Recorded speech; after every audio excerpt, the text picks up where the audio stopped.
বা আচরণ অনুসারে আমার প্রভু ফল ଦେଇଥାନ୍ତି ଆମେ ସେଇ ସମ୍ବନ୍ଧରେ ଆମେ କିଛି ସମୟ ଆମେ ଆଲୋଚନା କରିବା।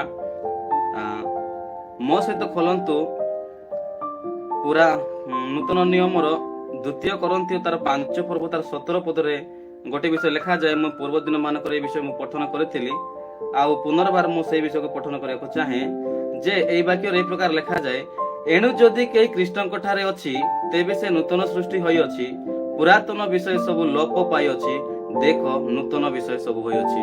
ତ ମୋର କହିବା କଥା ଯେ ଆମେ ପ୍ରଭୁ ଯୀଶୁଙ୍କୁ ଆମେ ବିଶ୍ୱାସ କଲୁ, ଅର୍ଥାତ୍ ଯୀଶୁଙ୍କୁ ଆମେ ଉଦ୍ଧାରକର୍ତ୍ତା ଭାବରେ ଗ୍ରହଣ କଲୁ, ଆଉ ଗ୍ରହଣ କଲା ପରେ ଆମର ଆଚରଣ କେମିତି ହେବା ଦରକାର ମୁଁ ସେଇ ସମ୍ବନ୍ଧରେ ଆପଣମାନଙ୍କ ନିକଟରେ ମୁଁ କିଛି ରଖିବାକୁ ଚାହେଁ ଯେ ଆମେ ଯୀଶୁ ଖ୍ରୀଷ୍ଟଙ୍କୁ ଆମେ ନିଜର ତ୍ରାଣକର୍ତ୍ତା ରୂପେ ବିଶ୍ୱାସ କଲୁ ବା ବିଶ୍ୱାସ କରି ଆମେ ତାଙ୍କୁ ଆମେ ନିଜର ହୃଦୟରେ ଗ୍ରହଣ କଲୁ, ଅର୍ଥାତ୍ ଆମର ଆଚରଣ ନୂଆ ହେବା ଦରକାର। ମୋର ପ୍ରିୟମାନେ, ମୁଁ ସେହି ସମ୍ବନ୍ଧରେ କିଛି ଆପଣମାନଙ୍କ ନିକଟରେ ରଖିବି ଯେ ପ୍ରଥମ ବିଷୟ ହେଲା ମୁଁ ଆପଣମାନଙ୍କୁ କିଛି ଆଚରଣର ଗୋଟେ 4-5ଟା ପଏଣ୍ଟ କହିବି, ଆଉ ସେଇ 4-5ଟା ପଏଣ୍ଟରୁ ଆପଣମାନଙ୍କୁ କିଛି ବୁଝିବା ନିମନ୍ତେ ମଧ୍ୟ ପ୍ରଭୁ ସାହାଯ୍ୟ କରନ୍ତୁ।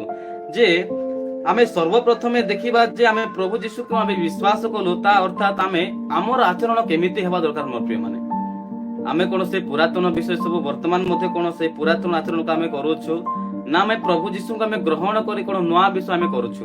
ତାହା ହେଲା ଗୋଟେ କ୍ୱେଶ୍ଚିନ୍ର ବିଷୟ ଯେ ଆପଣମାନଙ୍କୁ ମୁଁ ଉତ୍ସାହ କରିବାକୁ ଚାହେଁ ଯେ ଆମେ ଯୀଶୁ ଖ୍ରୀଷ୍ଟଙ୍କୁ ଯେ ପ୍ରକାର ନିଜର ତ୍ରାଣକର୍ତ୍ତା ସ୍ୱରୂପ ଆମେ ବିଶ୍ୱାସ କଲୁ ବା ସେ ଆମମାନଙ୍କ ନିମନ୍ତେ ମୃତ୍ୟୁବରଣ କଲେ ଆଉ ଉତ୍ଥାପିତ ହେଲେ ଆଉ ସେ ସଗାରଣ ମଧ୍ୟ କରିଛନ୍ତି, ଆମେ ସେହି ପରମେଶ୍ୱରଙ୍କୁ ଆମେ ବିଶ୍ୱାସ କରିବା ହେତୁରୁ ଆମର ଆଚରଣ କେମିତି ହେବା ଦରକାର ମୁଁ ସେହି ସମ୍ବନ୍ଧରେ ଆପଣମାନଙ୍କୁ ଗୋଟେ 4-5ଟା ଆମେ ପଏଣ୍ଟ ଦେଖିବା। ଆଉ ପ୍ରଥମ ପଏଣ୍ଟ ହେଲା ଦେଖିବା ଯେ ଆମେ ପ୍ରଥମ କରନ୍ଥୀୟ 7 ପର୍ବ ତାର 15 ପଦ, ପ୍ରଥମ କରନ୍ଥୀୟ ତାର 7 ପର୍ବ ତାର 15 ପଦ ଲେଖାଯାଏ, ତଥାପି ଯଦି ଅବିଶ୍ୱାସୀ ବିଭିନ୍ନ ହେବାର ଇଚ୍ଛା କରେ ତେବେ ସେ ବିଭିନ୍ନ ହେଉ, ଏପରି ସ୍ଥଳେ ସେହି ଭାଇ ବା ଭଉଣୀ ଆବଦ୍ଧ ନୁହନ୍ତି, ଈଶ୍ୱର ତୁମ୍ଭମାନଙ୍କୁ ଶାନ୍ତିରେ ଆଚରଣ କରିବାକୁ ଆହ୍ୱାନ କରିଅଛନ୍ତି। ପ୍ରଭୁ କେମିତି ଆମକୁ ସେ ଆହ୍ୱାନ କରିଛନ୍ତି? ମୋର ପ୍ରିୟମାନେ, ପ୍ରଭୁ ଆମକୁ ଶାନ୍ତିରେ କଣ କରିବା ନିମନ୍ତେ ଆଚରଣ କରିବା ନିମନ୍ତେ ସେ ଡାକିଛନ୍ତି। ଲେଖାଯାଏ, ତଥାପି ଯଦି ଅବିଶ୍ୱାସୀ ବିଭିନ୍ନ ହେବାକୁ ଇଚ୍ଛା କରେ ତେବେ ସେ ବିଭିନ୍ନ ହେଉ, ଏପରି ସ୍ଥଳେ ସେଇ ଭାଇ ବା ଭଉଣୀ ଆବଦ୍ଧ ନୁହନ୍ତି, ଈଶ୍ୱର ତୁମ୍ଭମାନଙ୍କୁ ଶାନ୍ତିରେ ଆଚରଣ କରିବାକୁ ଆହ୍ୱାନ କରିଛନ୍ତି। ମୋର ପ୍ରିୟମାନେ, ପ୍ରଭୁ ଆମକୁ ଶାନ୍ତିରେ ଆଚରଣ କରିବା ନିମନ୍ତେ ସେ ଡାକିଛନ୍ତି। ମୋର ପ୍ରିୟମାନେ, ଆମେ ଏ ବିଷୟକୁ ଧ୍ୟାନରେ ରଖିବା ଯେ ଆମର ଦୈନନ୍ଦିନ ଜୀବନରେ ଆମେ ଏହାକୁ ଆମେ ମନେ ପକାଇବା ବା ଆମର ଜୀବନରେ ଏହି ଶାନ୍ତିର ବିଷୟକୁ ଆମେ ଲାଗୁ କରି ଆମର ଜୀବନରେ କଣ କରିବାକୁ ପଡିବ, ଆମେ ଆଚରଣ କରିବାକୁ ମୋର ପ୍ରିୟ ହାଲେଲୁୟା, ଆମେ ଶାନ୍ତିରେ ଆଚରଣ କରିବାକୁ ଆମେ ପଡିବ। ମୋର ପ୍ରିୟମାନେ, କାହିଁକି ପ୍ରଭୁ ହଉଛି ଶାନ୍ତିର ପରମେଶ୍ୱର ସେ ଅଟନ୍ତି, ସେ ଶାନ୍ତିର ପରମେଶ୍ୱର ସେ ଅଟନ୍ତି, ସେ କେବେ ରାଗିବେ ନାହିଁ କି ତାଙ୍କର କ୍ରୋଧରେ କ୍ରୋଧ ଅଛି, କିନ୍ତୁ ସେ ଦୟାର ସାଗର ପରମେଶ୍ୱର ସେ ଅଟନ୍ତି। ଆମେ ସେଇ ସକାଶେ ପ୍ରଭୁ କଣ କରିବାକୁ କହୁଛନ୍ତି ଯେ ଏହି ଜାଗାରେ ସେ ଆମକୁ ଶାନ୍ତିରେ ଆଚରଣ କରିବାକୁ ସେ ଆହ୍ୱାନ କରିଛନ୍ତି। ମୋର ପ୍ରିୟମାନେ, ଆମେ ଶାନ୍ତିରେ ଆଚରଣ କରିବାକୁ ହେବ। ମୋର ପ୍ରିୟମାନେ, କିନ୍ତୁ ମୁଁ କହିବାକୁ ଚାହେଁ ଯେ ସେଇ ପରମେଶ୍ୱର ଯୋଉ ଆମେ ଶାନ୍ତିରେ ଆହ୍ୱାନ କରିଛନ୍ତି, ଆମେ ସେଇ ଶାନ୍ତି କଣ ଆମେ ଶାନ୍ତିରେ କଣ ଆମେ ଆଚରଣ କରୁଛୁ କି? ତାହା ହଉଛି ବିଷୟ। ପ୍ରଭୁ ଆମକୁ ଯୋଉ ଶାନ୍ତିରେ ଆଚରଣ କରିବାକୁ ସେ ଡାକିଛନ୍ତି ବା ଆହ୍ୱାନ କରିଛନ୍ତି, ଆମେ ସେଇ ଶାନ୍ତିରେ କଣ ଆମେ ଆଚରଣ କରୁଛୁ କି? ମୋର ପ୍ରିୟମାନେ, ତାହା ଆମକୁ ନିଜକୁ ଆମେ ପଚାରିବା ଯେ ଏଇ ଦିନ ମାନଙ୍କରେ ଆମେ ପ୍ରତ୍ୟେକ ଲୋକ ଆମେ ଶାନ୍ତିରେ ଆଚରଣ କରୁନୁ। ମୋର ପ୍ରିୟମାନେ, ଆମେ ପ୍ରଭୁଙ୍କୁ ପଚାରିବା ଯେ ପ୍ରଭୁ ମୁଁ କି ପ୍ରକାର ପ୍ରଭୁ ମୋର ଜୀବନରେ ମୋର ଆଚରଣ ମୁଁ କି ପ୍ରକାର ମୁଁ ଆଚରଣ କରୁଛି, ମୋର ଦୈନନ୍ଦିନ ଜୀବନରେ ମୁଁ କି ପ୍ରକାର ଆଚରଣ କରୁଛି, ତାହା ଆମକୁ ଜାଣିବାକୁ ପଡିବ। ମୋର ପ୍ରିୟମାନେ, ଆଉ କେତେ ଦିନ ଏମିତି ଅଜ୍ଞାତ ହେଇ ରହିବା, ତାହା ଆମେ ଅଜ୍ଞାତ ନ ହେଇ ପ୍ରଭୁଙ୍କୁ ଆମେ ପଚାରିବା, ପ୍ରଭୁଙ୍କୁ ଆମେ ପ୍ରାର୍ଥନା କରିବା ଯେ ନିଶ୍ଚୟ ପ୍ରଭୁ ଆମର ଆଚରଣ ସମ୍ବନ୍ଧରେ ସେ କଥା କହିବେ। କାହିଁକି ପ୍ରଭୁ ମୁଁ ଶେଷରେ କହିବି ଯେ ପ୍ରଭୁ ଆମର ଆଚରଣ ଅନୁସାରେ ସେ ଫଳ ଦେବା ପରମେଶ୍ୱର ସେ ଅଟନ୍ତି। ହାଲେଲୁୟା। ତ ପ୍ରଥମ ପଏଣ୍ଟ କଣ ଦେଖିଲୁ ଯେ ପ୍ରଥମ କରନ୍ଥୀୟ 7 ପର୍ବ 15 ପଦରେ ଲେଖାଯାଏ ଯେ ଶାନ୍ତିରେ ଆଚରଣ କରୁ। ଆମର ଆଚରଣ କେମିତି ହେବା ଦରକାର? ଆମର ଆଚରଣ ଶାନ୍ତିରେ ହେବା ଦରକାର। ମୋର ପ୍ରିୟମାନେ, ଆଉ ଦ୍ୱିତୀୟ ପଏଣ୍ଟ ଆଡକୁ ଯିବା, ଏଫେସୀୟ ପୁସ୍ତକ ତାର 5 ପର୍ବ ତାର 8 ପଦ, ଏଫେସୀୟ ପୁସ୍ତକ ତାର 5 ପର୍ବ ତାର 8 ପଦ ଲେଖାଯାଏ, କାରଣ ତୁମ୍ଭେମାନେ ପୂର୍ବେ ଅନ୍ଧକାର ସ୍ୱରୂପ ଥିଲ, କିନ୍ତୁ ଏବେ ପ୍ରଭୁଙ୍କ ସହଭାଗିତାରେ ଆଲୋକ ସ୍ୱରୂପ ହୋଇଅଛ, ଆଲୋକର ସନ୍ତାନ ମାନଙ୍କ ପରି ଆଚରଣ କର। କେମିତି? এই ଜାଗାରେ ଲେଖା ଯାଉଛି କଣ? ଆଲୋକର ସନ୍ତାନ ପରି ଆମେ ଆଚରଣ କରିବା ଦରକାର ମୋର ପ୍ରିୟ ମାନେ। ଯେ ଆମେ ପୂର୍ବରେ ଅନ୍ଧକାର ଥିଲୁ, ଯେତେବେଳେ ଆମେ ପ୍ରଭୁ ଯୀଶୁଙ୍କୁ ଆମେ ଗ୍ରହଣ କରିନଥିଲୁ, ଯେତେବେଳେ ଆମେ ପାପରେ ପତିତ ଥିଲୁ, ଯେ ପରମେଶ୍ୱର ଉପଯୁକ୍ତ ସମୟରେ ଆସିଲେ। ରୋମିଓ ପୁସ୍ତକରେ ଲେଖାଯାଏ ତାର 5 ପର୍ବ ତାର 8 ପଦ ଲେଖାଯାଏ। ଆମେ ପଢିବା ରୋମିଓ ପୁସ୍ତକ ତାର 5 ପର୍ବ ତାର 6 ପଦରେ ଲେଖାଯାଏ, କାରଣ ଯେତେବେଳେ ଆମ୍ଭେମାନେ ନିରୁପାୟ ଥିଲୁ, ସେତେବେଳେ ଯୀଶୁଖ୍ରୀଷ୍ଟ ଉପଯୁକ୍ତ ସମୟରେ ଅଧାର୍ମିକ ମାନଙ୍କ ନିମନ୍ତେ ମୃତ୍ୟୁ ଭୋଗ କଲେ। ଧାର୍ମିକ ଲୋକ ନିମନ୍ତେ ପ୍ରାୟ କେହି ମୃତ୍ୟୁ ଭୋଗ କରିବେ ନାହିଁ, ଉତ୍ତମ ଲୋକ ନିମନ୍ତେ ଅବା କେହି ପ୍ରାଣ ଦେବାକୁ ସାହସ କରିପାରେ। କିନ୍ତୁ ଆମ୍ଭେମାନେ ପାପୀ ଥିବା ସମୟରେ ସୁଦ୍ଧା ଖ୍ରୀଷ୍ଟ ଯେ ଆମ୍ଭମାନଙ୍କ ନିମନ୍ତେ ମୃତ୍ୟୁ ଭୋଗ କଲେ, ସେଥିରେ ଈଶ୍ୱର ଆମ୍ଭମାନଙ୍କ ପ୍ରତି ଆପଣ ପ୍ରେମ ପ୍ରମାଣ କରିଅଛନ୍ତି। ତ ଆମେ 6 ପଦରେ କଣ ଦେଖିଗଲୁ ଯେ 6 ପଦରେ ଦେଖୁ ଯେ ଆମେ ପାପୀ ଥିବା ସମୟରେ, ଆମେ ନିରୁପାୟ ଥିବା ସମୟରେ ଯୀଶୁଖ୍ରୀଷ୍ଟ ଯେ ଉପଯୁକ୍ତ ସମୟରେ ଆସିଲେ ଆଉ ଅଧାର୍ମିକ ମାନଙ୍କ ନିମନ୍ତେ ସେ ମୃତ୍ୟୁବରଣ କଲେ। ଆମେ ସେଇ ବିଷୟକୁ ଧ୍ୟାନରେ ରଖିବା ମୋର ପ୍ରିୟ ମାନେ। ଆଉ ଆମେ କଣ କରିବା ଦରକାର? ଆମେ ଯେଉଁ ଅନ୍ଧକାରରେ ଥିଲୁ, ପ୍ରଭୁ ସେଇ ଅନ୍ଧକାର ଠାରୁ ପୁନର୍ବାର ଆଲୋକ ନିକଟକୁ ସେ କଣ କଲେ? ମିଳିତ କଲେ। ପ୍ରଭୁ ଗୋଟିଏ ମଧ୍ୟସ୍ଥିର କାର୍ଯ୍ୟ କଲେ ମୋର ପ୍ରିୟ ମାନେ। ତିମୋଥୀ ପୁସ୍ତକରେ ଲେଖାଯାଏ ପ୍ରଭୁ ଆମର ମଧ୍ୟସ୍ଥି ହେଲେ, ଆଉ ମଧ୍ୟସ୍ଥି ହେଇ ସେ କଣ କଲେ? ପରମେଶ୍ୱରଙ୍କ ନିକଟରେ ସେ ପୁନର୍ବାର ମିଳିତ କରାଇଲେ। ଆମେ ପାପ ହେତୁରୁ ଆମେ କଣ କଲୁ? ପରମେଶ୍ୱର ଆମେ ବିଚ୍ଛିନ୍ନ ହେଇଥିଲୁ ମୋର ପ୍ରିୟ ମାନେ। କଣ ହେଇଥିଲୁ? ଆମେ ପରମେଶ୍ୱର ଆମେ ବିଚ୍ଛିନ୍ନ ହେଇଥିଲୁ। ଆଉ କେମିତି? ଯୀଶୁଖ୍ରୀଷ୍ଟଙ୍କର ରକ୍ତ ଦ୍ୱାରା, ପ୍ରଭୁଙ୍କର ରକ୍ତ ଦ୍ୱାରା ଆମେ ପରମେଶ୍ୱର ଆମେ ପୁନର୍ବାର ତାଙ୍କର ନିକଟସ୍ଥ ହେଲୁ। ଏହା ପ୍ରଭୁଙ୍କର ଗୌରବ ଅଟେ ମୋର ପ୍ରିୟ ମାନେ। ଏହା ପ୍ରଭୁଙ୍କର କରୁଣା ଅଟେ ମୋର ପ୍ରିୟ ମାନେ। ଯେ ଆମ୍ଭମାନଙ୍କୁ ସେ ପ୍ରେମ କରିଥିବା ହେତୁ ସକାଶୁ ଆମେ ପୁନର୍ବାର ପରମେଶ୍ୱର ସହିତ କଣ ହେଲା? ଆମେ ପୁନର୍ବାର ମିଳିତ ହେଲୁ। ପ୍ରଭୁ ଗୋଟିଏ ବ୍ରିଜର କାର୍ଯ୍ୟ କଲେ, ଅର୍ଥାତ ଗୋଟିଏ ମଧ୍ୟସ୍ଥିର କାର୍ଯ୍ୟ କଲେ, ଆଉ ପୁନର୍ବାର ସେ ମିଳିତ କରାଇଲେ। ତ ମିଳିତ କରିବା ସକାଶେ ଆମମାନଙ୍କର ଆଚରଣ କେମିତି ହେବା ଦରକାର? ଆମର ଆଚରଣ ଲେଖାଯାଏ ତାର 5 ତାର 8 ପଦରେ, ଏଫେସିୟ 5 ପର୍ବ ତାର 8 ପଦରେ ଲେଖାଯାଏ, କାରଣ ତୁମ୍ଭେ ମାନେ ପୂର୍ବେ ଅନ୍ଧକାର ସ୍ୱରୂପ ଥିଲ, କିନ୍ତୁ ଏବେ ପ୍ରଭୁଙ୍କ ସହଭାଗିତାରେ ଆଲୋକ ସ୍ୱରୂପ ହୋଇଅଛ। ଆମେ କେମିତି? ଆମେ ଆଲୋକ ସ୍ୱରୂପ ହେଇଅଛୁ ମୋର ପ୍ରିୟ ମାନେ। ଆମେ କଣ କରିବା ଦରକାର? ଆମେ ଆଲୋକର ସନ୍ତାନ ମାନଙ୍କ ପରି ଆଚରଣ କରିବା ଦରକାର ମୋର ପ୍ରିୟ ମାନେ। ଆମେ ନିଜକୁ ଆମେ କ୍ୱେଶ୍ଚିନ୍ କରିବା, ନିଜକୁ ଆମେ ପଚାରିବା, ନିଜେ ଆମେ ପ୍ରଶ୍ନ ପଚାରିବା ଯେ ପ୍ରଭୁ କଣ, ମୁଁ କଣ ତମରି ସେ ଆଲୋକର ସନ୍ତାନ ପରି ମୁଁ କଣ ଆଚରଣ କରୁଛି କି? ହାଲେଲୁୟା। ମୁଁ କଣ ସେଇ ପ୍ରଭୁଙ୍କର ଯେ ପ୍ରଭୁଙ୍କ ସନ୍ତାନ ପରି ବା ପ୍ରଭୁଙ୍କର ଗୋଟେ ସନ୍ତାନ ହେଇଥିବା ସକାଶେ କଣ ପ୍ରଭୁଙ୍କର ସହିତ ଯେ ପ୍ରକାର ପ୍ରଭୁ ଯେ ଆମକୁ ଆଲୋକ ସ୍ୱରୂପ କଲେ, ଆମେ ସେଇ ଆଲୋକର ସନ୍ତାନ ମାନଙ୍କ ପରି ଆମେ କଣ ଆଚରଣ କରୁଛୁ? ଆମେ ସେହି ବିଷୟରେ ଆମେ କଣ କରିବାକୁ ପଡିବ? ଆମେ ଧ୍ୟାନ ରଖିବାକୁ ପଡିବ ମୋର ପ୍ରିୟ ମାନେ। ହାଲେଲୁୟା। ପ୍ରଭୁ ଅନୁଗ୍ରହ କରନ୍ତୁ, ଦୟା କରନ୍ତୁ, ଯେ ଆମର ଆଚରଣର ପ୍ରଭୁ ଆମର ଆଚରଣ ଅନୁସାରେ ସେ ଫଳ ଦେବା ପରମେଶ୍ୱର ସେ ଅଟନ୍ତି। ଏଥି ନିମନ୍ତେ ମୁଁ ଆପଣଙ୍କୁ ଉତ୍ସାହ କରିବାକୁ ଚାହେଁ ଯେ ଆମର ଆଚରଣରେ ପ୍ରଭୁକୁ ଆମେ ସନ୍ତୁଷ୍ଟ କରିପାରୁଥିବାର ଅଛି ମୋର ପ୍ରିୟ ମାନେ। ପ୍ରଭୁ ଆମର ବ୍ୟବହାରିକ ଜୀବନରେ ବା ଆମର ପ୍ରଭୁ ଆମର ପ୍ରତ୍ୟେକ ଚାଳିଚଳନ ଦ୍ୱାରା ପ୍ରଭୁ ଗୌରବ ପାଉଥିବାର ଅଛି ମୋର ପ୍ରିୟ ମାନେ। ଏହା ହେଲା ବିଷୟ, କାହିଁକି ଯେ ଆମର ପ୍ରତ୍ୟେକ ବିଷୟକୁ ସେ ଦେଖୁଛନ୍ତି ମୋର ପ୍ରିୟ ମାନେ। ଆମର ସେ ପ୍ରତ୍ୟେକ ବିଷୟକୁ ସେ ସ୍ୱର୍ଗରେ ଥାଇ ସମସ୍ତ ବିଷୟ ସେ ନିରୀକ୍ଷଣ କରୁଛନ୍ତି। ହାଲେଲୁୟା। ଦାନିଏଲ ପୁସ୍ତକରେ ଲେଖାଯାଏ ମୋର ପ୍ରିୟ ମାନେ, ଦାନିଏଲ ପୁସ୍ତକ ତାର 2 ପର୍ବ ତାର 22 ପଦରେ ଗୋଟେ ବହୁତ ସୁନ୍ଦର ବିଷୟ ଲେଖାଯାଏ। ଆମେ ପଢିବା, ସେ ଗଭୀର ଗୁପ୍ତ ବିଷୟ ସବୁ ପ୍ରକାଶ କରନ୍ତି, ଅନ୍ଧକାରରେ ଯାହା ଅଛି ତାହା ଜାଣନ୍ତି, ତାହାଙ୍କ ନିକଟରେ ଜ୍ୟୋତି ବାସ କରେ। ଦାନିଏଲ ଏତେ ସୁନ୍ଦର ଭାବରେ ସେ ଗୋଟେ ବିଷୟ ତାଙ୍କର ସେ ପୁସ୍ତକରେ ଲେଖା ଯାଉଛି ଯେ ସେ ଗଭୀର ଗୁପ୍ତ ବିଷୟ ସବୁ ପ୍ରକାଶ କରନ୍ତି। ଦାନିଏଲ ତାର 2 ତାର 22 ଲେଖାଯାଏ ବହୁତ ସୁନ୍ଦର ଭାବରେ, ସେ ଗଭୀର ଗୁପ୍ତ ବିଷୟ ସବୁ ପ୍ରକାଶ କରନ୍ତି, ଅନ୍ଧକାରରେ ଯାହା ଅଛି ତାହା ଜାଣନ୍ତି ଓ ତାହାଙ୍କ ନିକଟରେ ଜ୍ୟୋତି ବାସ କରେ ମୋର ପ୍ରିୟ ମାନେ। ଆମେ ପ୍ରଭୁଙ୍କ ଠାରୁ ଆମେ କେବେ ମଧ୍ୟ ଆମେ ଲୁଚି ପାରବା ନାହିଁ। ଆମେ ପ୍ରଭୁଙ୍କୁ ଆମର କୌଣସି ବିଷୟ ଆମେ ପ୍ରଭୁଙ୍କ ଗୁପ୍ତ ରଖି ପାରବା ନାହିଁ ମୋର ପ୍ରିୟ ମାନେ। ପ୍ରଭୁଙ୍କ ନିକଟରେ ସମସ୍ତ ବିଷୟ କଣ ଅଟେ? ପ୍ରକାଶିତ ଅଟେ ମୋର ପ୍ରିୟ ମାନେ। ଏଭ୍ରି ପୁସ୍ତକ ମଧ୍ୟ ବହୁତ ସୁନ୍ଦର ଭାବରେ ସେଇ ବିଷୟ ଲେଖାଯାଏ। ତ ମୋର ପଏଣ୍ଟ, ମୁଁ ଆପଣମାନଙ୍କୁ ଉତ୍ସାହ କରିବାକୁ ଚାହେଁ ଯେ ଆମର ନୂତନ ଜୀବନରେ ବା ପ୍ରଭୁଙ୍କୁ ଆମେ ପାଇଲା ପରେ ଆମର ଆଚରଣ କେମିତି ହେବା ଦରକାର, ମୁଁ ସେଇ ସମ୍ବନ୍ଧରେ ଆପଣମାନଙ୍କ ନିକଟରେ କିଛି ଅଂଶ ମୁଁ ରଖୁଛି। ଯେ ପ୍ରଥମ ବିଷୟ ଆମେ ଦେଖିଗଲୁ, ପ୍ରଥମ କରନ୍ତୀୟ ତାର 7 ପର୍ବ ତାର 15 ଲେଖାଯାଏ ଯେ ଶାନ୍ତିରେ ଆମେ ଆଚରଣ କରିବା। ଆଉ ଦ୍ୱିତୀୟ ବିଷୟ କଣ? ଏଫେସିୟ 5 ତାର 8ରେ ଆମେ ଆଉ ଗୋଟେ ବିଷୟ ଦେଖେ 5 ତାର 8ରେ ଆମେ ଆଲୋକର ସନ୍ତାନ ପରି ଆମେ ଆଚରଣ କରିବା ଦରକାର ମୋର ପ୍ରିୟ ମାନେ। ହାଲେଲୁୟା। ଆମର ଜୀବନରେ କଣ ସେଇ ଆଲୋକର ସନ୍ତାନ ପରି ଆମେ ଆଚରଣ କରୁଛୁ କି? ଯଦି ଆମେ ଆଲୋକର ସନ୍ତାନ ପରି ଆମେ ଆଚରଣ କରୁଛୁ, ତାହେଲେ ତାର 9 ପଦରେ ଲେଖାଯାଏ, ଏଫେସିୟ 5 ତାର 9 ପଦରେ ଲେଖାଯାଏ, କାରଣ ସମସ୍ତ ପ୍ରକାର ଉତ୍ତମତା, ଧାର୍ମିକତା ଓ ସତ୍ୟ ଆଲୋକର ଫଳ ସ୍ୱରୂପ। କଣ କଣ? ସମସ୍ତ ପ୍ରକାର ଉତ୍ତମତା ହଉଛି ଗୋଟେ ଆଲୋକର ସନ୍ତାନ ମାନଙ୍କର ଆଚରଣ। ସମସ୍ତ ପ୍ରକାର ଉତ୍ତମତା, ଧାର୍ମିକତା, ସତ୍ୟ ଆଲୋକର ଫଳ ସ୍ୱରୂପ ଅଟେ। ଆମେ ଏହି ବିଷୟ ଯଦି ଆମର ଜୀବନରେ ଅଛି ତାହେଲେ କଣ ଆମେ ଆଲୋକର ସନ୍ତାନ ବୋଲି ଆମେ ନିଜକୁ କହିପାରବା। ମୋର ପ୍ରିୟ ମାନେ, ମୁଁ ପୂର୍ବ ଦିନ ମାନଙ୍କର କହିଥିଲି ଯେ ଆମର ଜୀବନରେ କଣ ଆମେ ଏହି ବିଷୟକୁ ଆମେ ଅବଲମ୍ବନ କରୁଛୁ କି? ଆମେ ପ୍ରଭୁଙ୍କର ସନ୍ତାନ ଅଟୁ, ଯା ପ୍ରଭୁଙ୍କର ସନ୍ତାନ ବୋଲି ନିଜକୁ ଆମେ କହୁଛୁ। ଯଦି ପ୍ରଭୁଙ୍କର ସନ୍ତାନ କହୁଛୁ ତାହେଲେ ଆମେ ନିଶ୍ଚୟ ଆମଠାରେ କଣ এই ସମସ୍ତ ପ୍ରକାର ଉତ୍ତମତା, ଧାର୍ମିକତା ନିଶ୍ଚୟ ଦେଖାଯିବାର ଅଛି ମୋର ପ୍ରିୟ ମାନେ।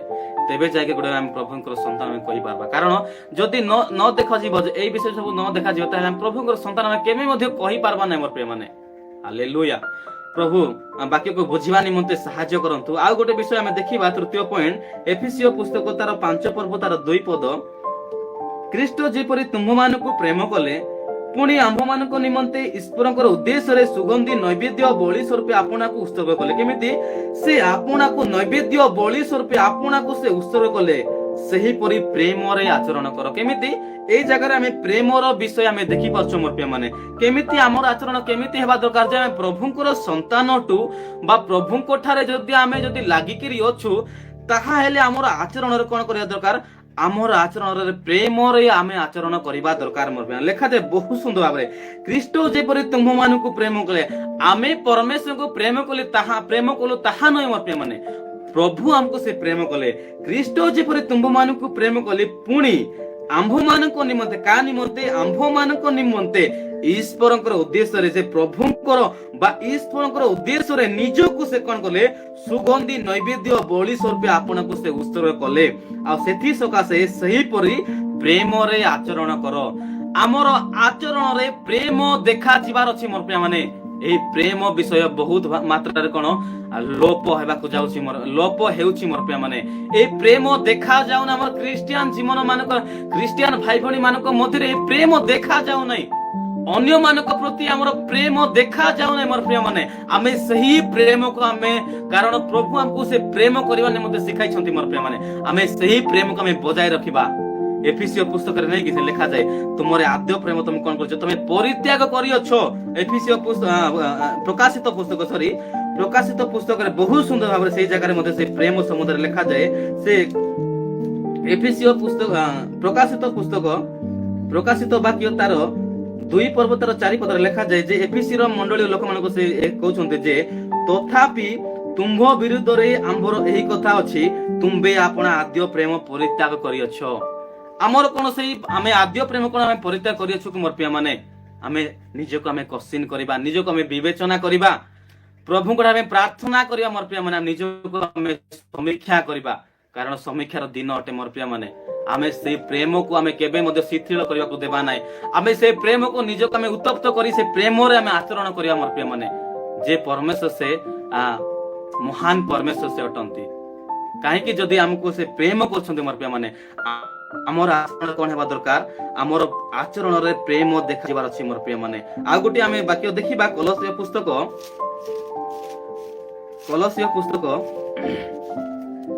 ତାର 4 ପର୍ବ ତାର 5 ପଦ,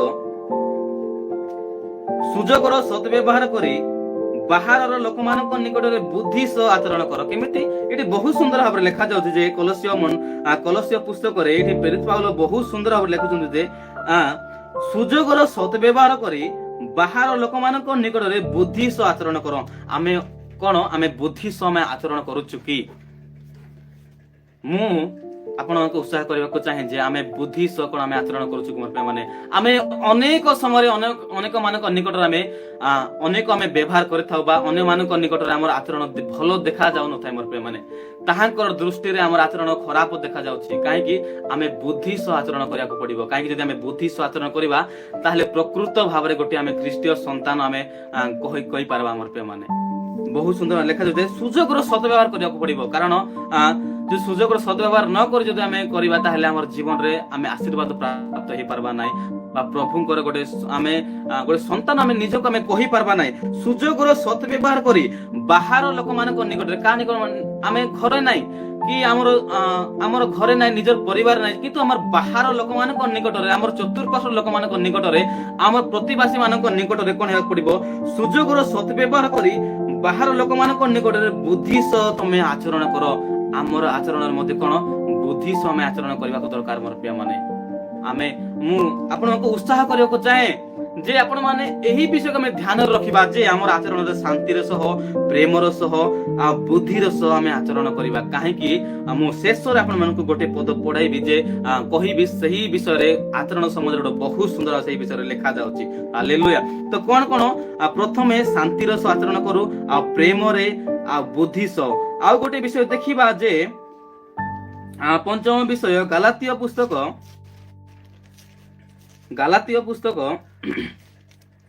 ତାର 5 ପର୍ବ ତାର 16 ପଦରେ ଗୋଟେ ବିଷୟ ଲେଖାଯାଏ। ଆମେ ପଢିବା ଗାଲାତୀୟ ପୁସ୍ତକ 5 ପର୍ବ ତାର 16 ପଦ।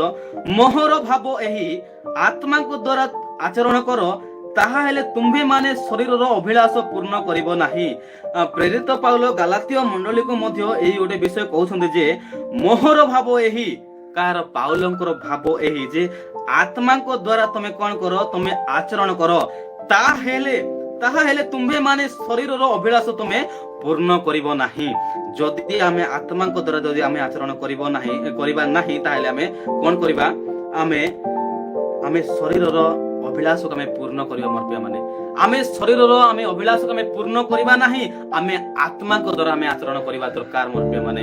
ଯଦି ଆମେ ଆତ୍ମାଙ୍କ ଦ୍ୱାରା ଯଦି ଆମେ ଆଚରଣ କରିବା ତାହେଲେ ଆମେ ଶରୀରର ଅଭିଳାଷକୁ ଆମେ ପୂର୍ଣ୍ଣ କରିବା ନାହିଁ। ଅନେକ ସମୟରେ ଆମର ଶରୀର ଅନେକ ଅଭିଳାଷରେ ସେ କଣ ହେଇଥାଏ? ଅନେକ ସେ ଅଭିଳାଷ ସେ ଡିମାଣ୍ଡ କରିଥାଏ ମୋର ପ୍ରିୟ ମାନେ। ଅନେକ ସମୟରେ ଅନେକ ବିଷୟରେ ସେ କଣ ଅଭିଳାଷ କରିଥାଏ। ଆମର ଶରୀର ଅନେକ ସମୟରେ ଅନେକ ଅଭିଳାଷ କରିଥାଏ। କିନ୍ତୁ ଯଦି ଆମେ ସେ ଅଭିଳାଷକୁ ଯଦି ଆମେ ପୂର୍ଣ୍ଣ କରିବା ନାହିଁ ତାହେଲେ ଆମେ ଆତ୍ମାଙ୍କ ଦ୍ୱାରା କଣ ହେବାକୁ ଦରକାର? ଆମର ଆଚରଣ ହେବାକୁ ଦରକାର ମୋର ପ୍ରିୟ ମାନେ। ଆମର ଆଚରଣରେ ମଧ୍ୟ ଆମେ ଆତ୍ମାଙ୍କ ଦ୍ୱାରା ଆମେ ଆଚରଣ କରିବା ଦରକାର। ଯଦି ଲେଖାଯାଏ 17 ପଦରେ, କାରଣ ଶରୀରର ଅଭିଳାଷ ଆତ୍ମାଙ୍କ ପ୍ରତିକୂଳ ଆଉ ଆତ୍ମାଙ୍କ ଅଭିଳାଷ ଶରୀରର ପ୍ରତିକୂଳ, ଯେଣୁ ଏହି ଦୁଇ ପରସ୍ପରର ବିପରୀତ। ଫଳତ ତୁମେ ମାନେ ଯାହା ଇଚ୍ଛା କର ସେଇ ସବୁ କରିପାର ନାହିଁ। ଏମାନେ ଦୁହିଁଙ୍କର ପ୍ରତିକୂଳ ଅଟନ୍ତି ମୋର ପ୍ରିୟ ମାନେ। ଯଦି ଆମେ ଆତ୍ମାଙ୍କ ଦ୍ୱାରା ଆମେ ଆଚରଣ କରିବା ତାହେଲେ ନିଶ୍ଚୟ କଣ ହେବ? ଆମେ ଶରୀରର ଅଭିଳାଷ ପୂର୍ଣ୍ଣ କରିବା ନାହିଁ। ରୋମିଓ ପୁସ୍ତକରେ ବୋଧେ ଲେଖାଯାଏ ଯେ ଆମେ ଶରୀରର ଯେଉଁମାନେ ବସରେ ଅଛନ୍ତି, ରୋମିଓ ତାର 8 ପର୍ବ ତାର 8 ପଦରେ ଲେଖାଯାଏ ଯେଉଁମାନେ ଶରୀରର ବସରେ ଅଛନ୍ତି ସେମାନେ ଈଶ୍ୱରଙ୍କ ସନ୍ତୋଷ ପାତ୍ର ବା ହେଇପାରନ୍ତି। ରୋମିଓ ପୁସ୍ତକ 8 ପର୍ବ ତାର 8 ପଦ ଆମେ ପଢିବା, ଭଲ ଲାଗିବ ଯେ ରୋମିଓ ପୁସ୍ତକ ତାର 8 ପର୍ବ ତାର 8 ପଦ, ଯେଉଁମାନେ ଶରୀରର ବସରେ ଅଛନ୍ତି ସେମାନେ ଈଶ୍ୱରଙ୍କର ସନ୍ତୋଷ ପାତ୍ର ହୋଇପାରନ୍ତି ନାହିଁ। ଆମେ ପରମେଶ୍ୱରଙ୍କ ଯଦି ସନ୍ତୋଷ ପାତ୍ର ହେବା ତାହେଲେ ଆମେ କଣ ହେବାକୁ ପଡିବ? ଆମେ ପରମେଶ୍ୱରଙ୍କ ଆମେ ସନ୍ତୋଷ ପାତ୍ର ହେବାକୁ ହେଲେ ଆମେ ଶରୀରର ବସରେ ଆମେ ରହିବାକୁ ହେବ ନାହିଁ ମୋର ପ୍ରିୟ ମାନେ। ଆମେ ଶରୀରର ଅଭିଳାଷ ଆମେ ପୂର୍ଣ୍ଣ କରିବାକୁ ହେବ ନାହିଁ। କାରଣ ଏଇ ଶରୀର ଅନେକ ସମୟରେ ଏଇ ଦିନ ମାନଙ୍କରେ ଚିକେନ, ମଟନ, ବିରିୟାନୀ ଏଇ ସବୁ ସେ କଣ ଡିମାଣ୍ଡ କରିଥାଏ ମୋର ପ୍ରିୟ ମାନେ। ଆମେ ଏଇ ଶରୀରର ଅଭିଳାଷ ଆମେ କଣ ଆସକ୍ତ ହେବା ନାହିଁ ମୋର ପ୍ରିୟ ମାନେ। ଯଦି ଆମେ ପରମେଶ୍ୱରକୁ ପାଇଲୁ ତାହେଲେ କଣ ଆମର ପୁରାତନ ବିଷୟ ସବୁ ନଷ୍ଟ ହେଇଛି ବା ସବୁ ଲୋପ ହେଇଛି ମୋର ପ୍ରିୟ ମାନେ। ଆଉ ନୂତନ ବିଷୟ ସବୁ ହୋଇଅଛି ମୋର ପ୍ରିୟ। 2 Corinthians 5 ପଦ 7 ପଦରେ ନେଇକି ବହୁତ ସୁନ୍ଦର ଭାବରେ ସେ ଲେଖାଯାଏ। ଆମେ ଜାଣିଥିଲା ପଦ ମୁଁ ଆପଣମାନଙ୍କୁ ଗୋଟେ ଦିନ ମାନଙ୍କରେ ମୁଁ କହିଥିଲି 2 Corinthians ତାର 5 ତାର 17, ଏଣୁ ଯଦି କେହି ଖ୍ରୀଷ୍ଟଙ୍କ ଠାରେ ଅଛି ତେବେ ସେ ନୂତନ ସୃଷ୍ଟି ହୋଇଅଛି, ପୁରାତନ ବିଷୟ ସବୁ ଲୋପ ପାଇଅଛି, ଦେଖ ନୂତନ ବିଷୟ ସବୁ ହୋଇଅଛି। ଆମର ଜୀବନରେ ନୂତନ ବିଷୟ ସବୁ ଦେଖାଯିବାର ଅଛି ମୋର ପ୍ରିୟ ମାନେ। ତେବେ ଯାଇ ଗୋଟେ ପ୍ରଭୁଙ୍କର ସନ୍ତାନ ଅର୍ଥାତ୍ ଗୋଟେ ଦୀପ୍ତିର ସନ୍ତାନ ବୋଲି ଆମେ ନିଜକୁ ଆମେ କହିପାରିବା। ଏଇଟା ଗୋଟେ ଗୌରବ ବିଷୟ ମୋର ପ୍ରିୟ ମାନେ, ଗୋଟେ ଗୌରବର ବିଷୟ ଅଟେ। ଆମେ ପ୍ରଭୁଙ୍କର ସନ୍ତାନ ତାହେଲେ ନିଶ୍ଚୟ ପ୍ରଭୁଙ୍କର ସନ୍ତାନ ହେବା ନାତେ ଆମର ଆଚରଣରେ ଆମେ ଶାନ୍ତିରେ ପ୍ରେମରେ ନୂତନ ଭାବରେ ଆମେ ଆଚରଣ କରିବା ଦରକାର। ଆଉ ମୋ ସହିତ ଗୋଟେ ବାକ୍ୟ ଖୋଲନ୍ତୁ, ସେଇ ରୋମିଓ ପୁସ୍ତକ 6 ପର୍ବ, ରୋମିଓ ପୁସ୍ତକ ତାର 6 ପର୍ବ ତାର 4 ପଦ ଲେଖାଯାଏ, ଅତଏବ ଆମ୍ଭେମାନେ ବାପ୍ତିସ୍ମ ଦ୍ୱାରା ମରଣରେ ତାହାଙ୍କ ସହିତ ସମାଧି ପ୍ରାପ୍ତ ହୋଇଅଛୁ। କେମିତି? ଆମେ ପ୍ରଭୁଙ୍କର ମରଣରେ ତାହାଙ୍କ ସହିତ ଆମେ ସମାଧି ପ୍ରାପ୍ତ ହୋଇଅଛୁ, ଯେପରି ଖ୍ରୀଷ୍ଟ ପିତାଙ୍କର ଗର୍ଭ ଦ୍ୱାରା ମୃତମାନଙ୍କ ମଧ୍ୟରୁ ଯେଉଁ ପ୍ରକାର ଉତ୍ଥାପିତ ହେଲେ ଆମ୍ଭେମାନେ ମଧ୍ୟ ସେଇ ପ୍ରକାର ଜୀବନର ନୂତନ ଭାବରେ ଆମେ ଆଚରଣ କରୁ। ହାଲେଲୁୟା। କେଡେ ସୁନ୍ଦର ଗୋଟେ ବହୁତ ସୁନ୍ଦର ବାକ୍ୟ ମୋର ମାନେ। ଅତଏବ ଆମ୍ଭେମାନେ ବାପ୍ତିସ୍ମ ଦ୍ୱାରା, କେମିତି? ଆମେ ଡୁବନ ଦ୍ୱାରା ବୋଲେ ଆମେ ନାଇକି ଆମେ ଡୁବନ ଦ୍ୱାରା ବାପ୍ତିସ୍ମ ଦ୍ୱାରା ମରଣରେ କଣ ତାହାଙ୍କ ସହିତ ସମାଧି ପ୍ରାପ୍ତ ହୋଇଅଛୁ, ଯେପରି ଖ୍ରୀଷ୍ଟ ପିତାଙ୍କର ଗୌରବ ନିମନ୍ତେ ମୃତ୍ୟୁ ମାନଙ୍କ ମଧ୍ୟରୁ ଯେପରି ଉତ୍ଥାପିତ ହେଲେ ଆମ୍ଭେମାନେ ମଧ୍ୟ ସେହି ପ୍ରକାର ଜୀବନର ନୂତନ ଭାବରେ ଆମେ ଆଚରଣ କରୁ ମୋର ପ୍ରିୟମାନେ। କେମିତି ଆମର ଜୀବନରେ ନୂତନ ଭାବରେ ଆମର ଆଚରଣ ହେବା ଦରକାର। ହାଲେଲୁୟା। ପ୍ରଭୁ ଗୌରବ ପାଆନ୍ତୁ, ଯେ ପ୍ରଭୁ ମହିମା ପାଆନ୍ତୁ। ଆମର ଜୀବନରେ ସେ କଣ ଆମର ଜୀବନରେ କଣ ସେ ନୂତନ ବିଷୟରେ ଆମେ ନୂତନ ଭାବରେ କଣ ଆମେ ଆଚରଣ କରୁଛୁ କି ବିଷୟ ମୋର ପ୍ରିୟମାନେ। ମୋର ପ୍ରିୟ ପ୍ରଭୁଙ୍କର ଲୋକମାନେ ଆମେ ନିଜକୁ ପଚାରିବା, ନିଜକୁ ଆମେ ସମୀକ୍ଷା କରିବା, କାରଣ ସମୀକ୍ଷାର ଦିନ ଅଟେ ମୋର ପ୍ରିୟମାନେ। ଆମେ ପ୍ରଭୁ ଯୀଶୁଙ୍କ ଠାରେ ଆମେ ବିଶ୍ୱାସ କରୁଛୁ, ଆମେ ପ୍ରଭୁଙ୍କୁ ପଚାରିବା, ଆମେ ପ୍ରଭୁଙ୍କୁ ଠାରେ ପ୍ରାର୍ଥନା କରିବା, ପ୍ରଭୁ ମୋର କଣ ତମେ ଆଚରଣ କଣ ତମେ ସନ୍ତୁଷ୍ଟ ଅଛ କି? ମୋର ବ୍ୟବହାରିକ ଜୀବନରେ, ମୋର ଚାଳିଚଳନ ଜୀବନରେ ପ୍ରଭୁ ମୋର ପ୍ରତ୍ୟେକଟି ବିଷୟରେ ପ୍ରଭୁ କଣ ତମେ ସନ୍ତୁଷ୍ଟ ଅଛ କି? ଏହା ଆମେ ପ୍ରଭୁକୁ ପଚାରିବା ମୋର ପ୍ରିୟମାନେ। ପ୍ରଭୁ ସେ ନିଶ୍ଚୟ ସେ ଉତ୍ତର ଦେବେ, କାହିଁକି ଆମେ ପରମେଶ୍ୱରଙ୍କ ସନ୍ତାନ ଅଟୁ। ଆମକୁ ସେ ଅନ୍ଧକାରରୁ ସେ ପୃଥକ କରିଛନ୍ତି ମୋର ପ୍ରିୟମାନେ। ପ୍ରଭୁ ଆମକୁ ଗୋଟେ ଅନ୍ଧକାର ଠାରୁ ପୃଥକ କରି ସେ ଆଲୋକ ନିକଟକୁ ନେଇଛନ୍ତି। ଆମେ ଆଲୋକର ସନ୍ତାନ ଅଟୁ। ତେବେ ଆମେ ପ୍ରଭୁଙ୍କୁ ପଚାରିବା ନିଜେ, ଯେ ପ୍ରଭୁ ମୋର ଆଚରଣ ଦ୍ୱାରା ତମେ କଣ ସନ୍ତୁଷ୍ଟ ତମେ ଅଛ କି ପ୍ରଭୁ? ଏହା ଆମକୁ ପ୍ରଭୁକୁ ପଚାରିବା ଦରକାର ମୋର ପ୍ରିୟମାନେ। ହାଲେଲୁୟା। ଆଉ ଗୋଟେ ପଦ ପଢିବା, ପ୍ରଥମ ପିତର 1 ପର୍ବ ତାର 15 ପଦ। ଆମର ଆଚରଣ କେମିତି ହେବା ଦରକାର ମୁଁ ଆଉ ଗୋଟେ ବିଷୟ କହିବାକୁ ଚାହେଁ, ଯେ ପ୍ରଥମ ପିତର 1 ପର୍ବ ତାର 15 ପଦ ଲେଖାଯାଏ, ମାତ୍ର ତୁମ୍ଭମାନଙ୍କର ଆହ୍ୱାନକର୍ତ୍ତା ଯେପରି ପବିତ୍ର, ତୁମ୍ଭେମାନେ ମଧ୍ୟ ଆଜ୍ଞାବହ ସନ୍ତାନ ମାନଙ୍କ ପରି ସମସ୍ତ ଆଚରଣରେ ସେହିପରି ପବିତ୍ର ହୁଅ। କଣ ଆଉ ଥରେ ମୁଁ ପଢିବାକୁ ଚାହେଁ, ମାତ୍ର ତୁମ୍ଭମାନଙ୍କର ଆହ୍ୱାନକର୍ତ୍ତା ଅର୍ଥାତ୍ ପ୍ରଭୁ ଯୀଶୁ ଖ୍ରୀଷ୍ଟ ଆମର ଯେ ଆହ୍ୱାନକର୍ତ୍ତା ଅଟନ୍ତି ସେ ପବିତ୍ର ଅଟନ୍ତି। ଯେ ମିଶ୍ର ଦେଶ ଠାରୁ ଯେ ଇସ୍ରାଏଲ ମାନଙ୍କୁ କିଣା ଯିବା ନିମନ୍ତେ ସେ ଡାକିଲେ, ଅର୍ଥାତ୍ ସେଇ ଆହ୍ୱାନକର୍ତ୍ତା ଯେ ସେ କଢେଇ ନେବା ସେ ପରମେଶ୍ୱର, ସେ କଣ ସେ ପବିତ୍ର ଥିଲେ। ସେ ପାପ କଣ ସେ ଜାଣି ନଥିଲେ ମୋର ପ୍ରିୟମାନେ।